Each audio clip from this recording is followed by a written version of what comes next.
Boum. Voilà.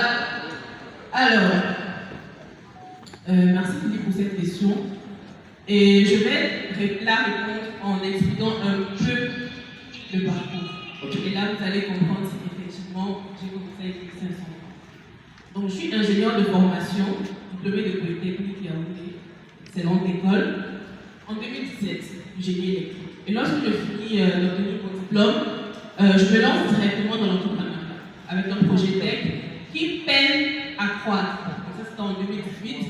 De 2018 à 2019, bon, on remporte des concours, notamment le concours Orange, qui effectivement accompagne les entrepreneurs premier prix.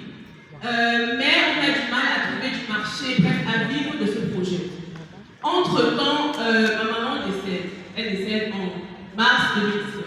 Et je connais un choc financier énorme. C'est-à-dire que je suis un peu seule au monde, avec ma petite fille Lilou, qui avait à l'époque 1 an, et mon mari. À l'époque, c'était mon compagnon. Et c'était la misère. C'était vraiment la misère.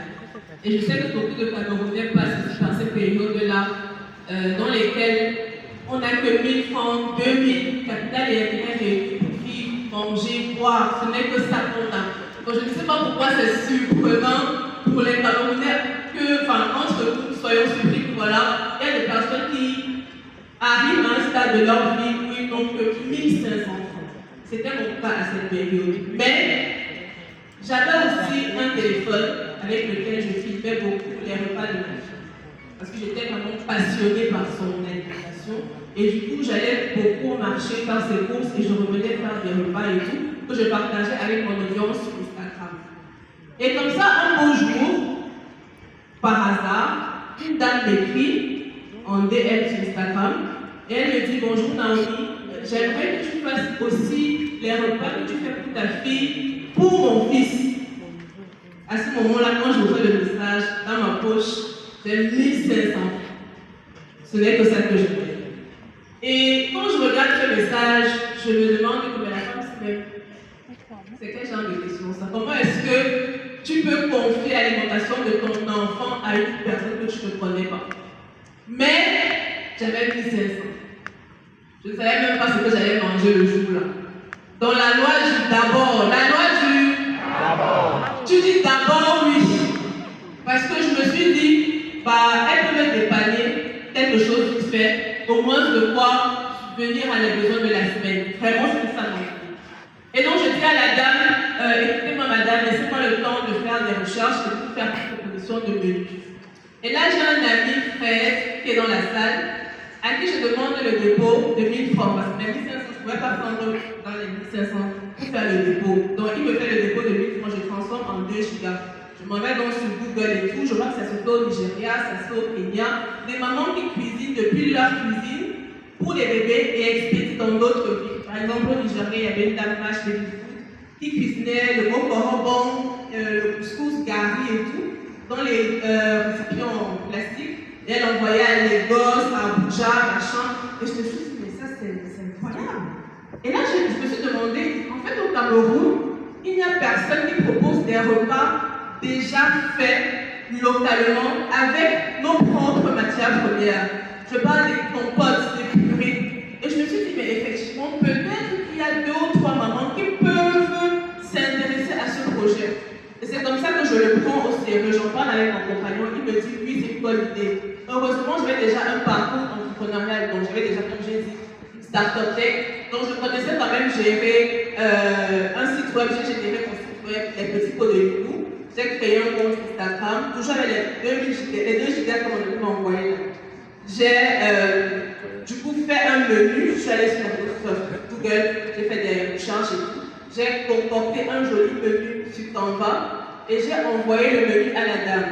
La dame a passé sa première commande, elle a commandé 10 pots, ça valait 20 000. Je vendais un pot à 2 000 à l'époque. Sa commande valait 20 000.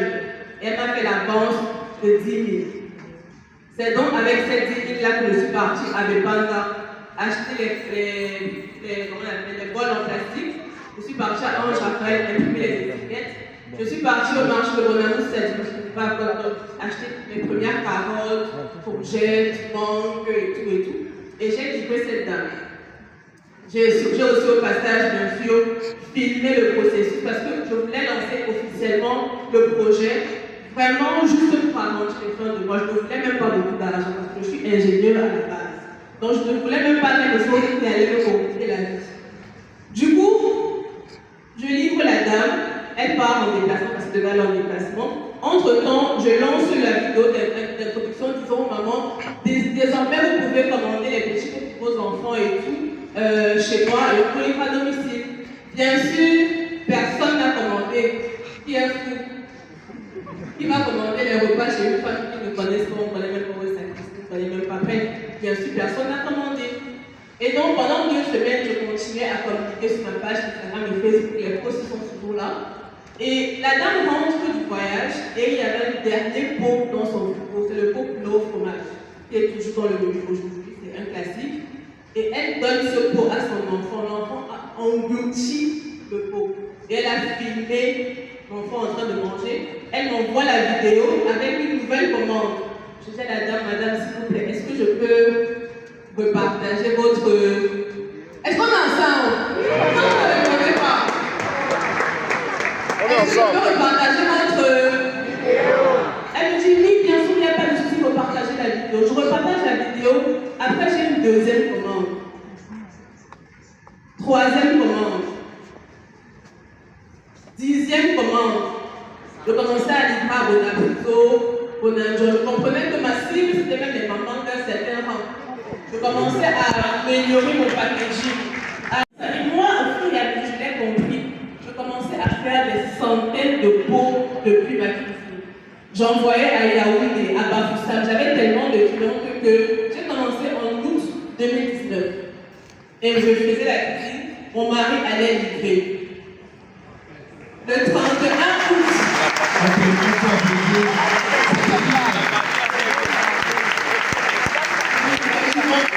Et nous, en fait, on notait toutes les dépenses. Le moindre plastique acheté, on notait. On ne savait même pas pourquoi on notait. On notait juste. On savait même pas on notait juste. Et ça nous a permis de commencer à manger convenablement à la maison, payer le loyer. Bref, on avait mis un peu à l'aise. Mais dans ma tête, ce n'était que ça. Je ne voulais pas autre chose de plus grandiose que ça.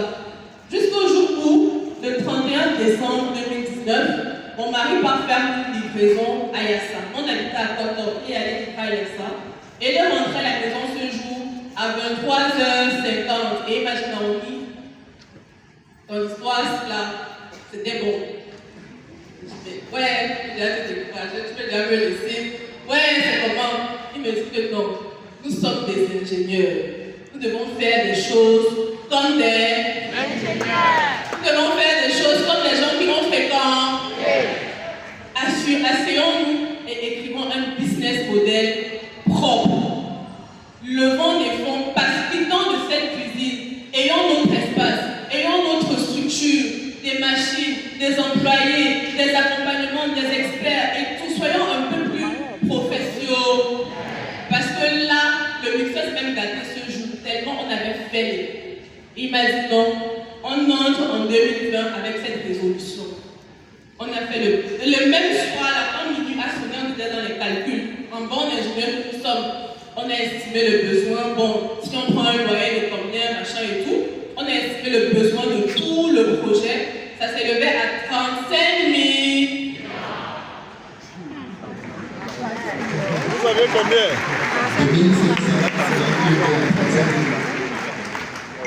Donc, on avait besoin de 35 millions. On va commencer par... Je suis orpheline de père et de mère. Lui aussi, ça ne va pas de son côté. On va demander à quel tonton de nous prêter 35 millions. Vous, les ingénieurs, vous vendez la nourriture pour bébé. Vous avez laissé ce que vous avez fait à l'école. Les deux là, on ne sait même pas où ils partent. Donc, vous êtes à la de la famille. Vous voulez 35 millions. Vous avez un terrain? Non. Vous avez rien du tout. On ne peut même pas aller vers une banque. On fait comment?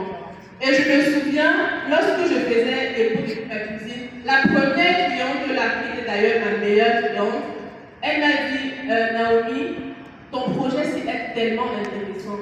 Lorsque tu es prête à ouvrir ton capital, fais-moi signe. Bon, le jour là, j'ai dit, ok, mais bon, vraiment, ok, rapide, quoi. Parce que je me suis dit, ça me fait blague. Et j'ai dit à mon mari que, mais, on peut quand même essayer d'utiliser le capital, et on va voir s'il y a des personnes qui sont intéressées à investir dans le projet. Il m'a dit, oui, c'est vrai, c'est une bonne idée. Du coup, on a contacté un cabinet, c'est vrai le nom. Ils nous ont accompagnés, ils ont revu le business plan et tout, ils ont corrigé certaines erreurs, on a fait les projections financières, on a fait un joli pitch deck, franchement très joli que j'ai fait sur Canva, et on a lancé officiellement l'annonce de levée de fonds. On gonflait 35 millions et le ticket d'entrée c'était 350 000. Paf, je mets ça sur Facebook, sur Twitter, sur Instagram. Il y a deux camps. Le camp de ceux qui disent que c'est pas un petit. Qui va lui donner 35 millions dans le Cameroun aussi. Le camp de ceux qui m'appellent pour me dire Naomi, ça va, vous êtes sûr que ça va? Oui, on veut 35 millions. Le camp de ceux qui ont quand même regardé le business plan, ils ont même regardé le budget, ils se sont dit, mais si la fille a pu faire, parce que par mois on faisait déjà 500 000 depuis Pakistan, si la fille a pu faire 500 000 avec un mixeur, si elle a besoin de ce montant, peut-être qu'effectivement, elle peut réaliser cela. Donc, ils ont pris avec un peu plus d'ingénierie. Et du coup, au bout de 20 jours, en plein Covid, on a levé 43 millions.